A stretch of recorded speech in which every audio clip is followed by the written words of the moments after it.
Hello everybody. In the last lecture we've learned how to create a function, but we do not know how to pass more than one argument to the function, how to create a function with multiple parameters.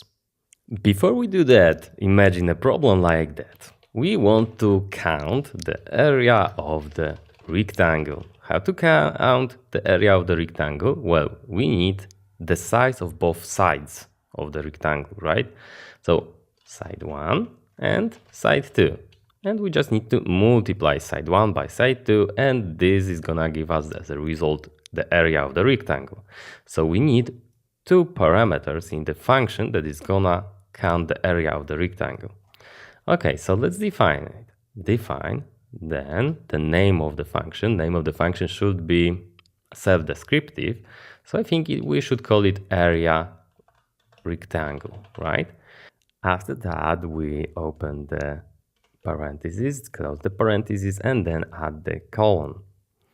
And inside the parentheses, we should define the parameters. In order to create more than one parameter, we need to use the sign like that, okay?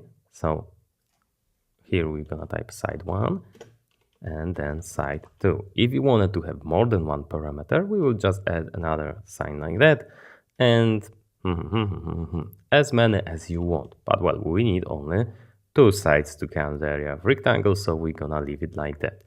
You could call your variables also like that, right? It really depends on you what you want to use here, but I think that names should always be self-descriptive.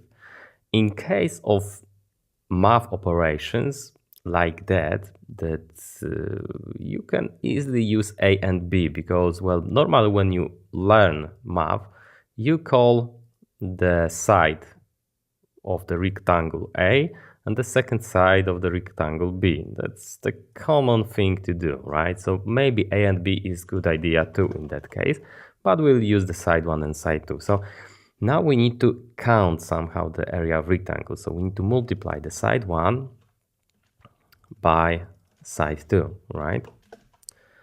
And that's all. Well, let's see. If we wanted to invoke the area of rectangle, we need to use the name of the function.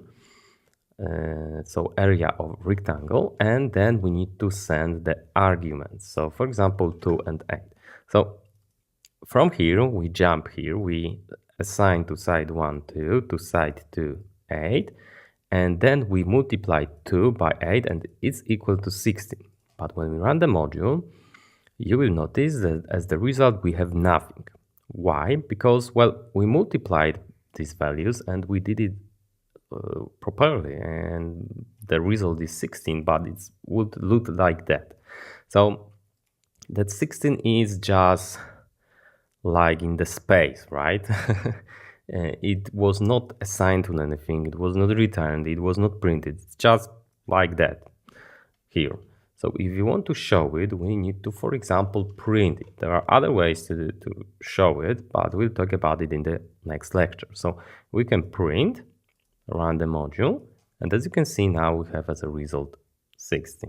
You need to always remember about having the same amount of arguments sent to the function as there are parameters defined here. So we have here 2 and 8. If we did it like that, we're gonna have an error like that, missing one required positional argument, side 2.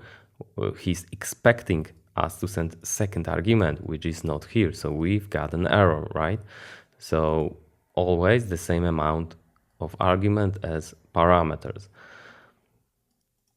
and they should be in the same order, right? So 2 is gonna be assigned to side 1, 8 is gonna be assigned to side 2.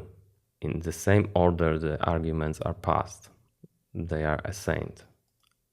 As an exercise, I would like you to make a function that will count the area of triangle. Okay, that's all the lesson. Thank you very much. And as always, if you have any questions, feel free to ask.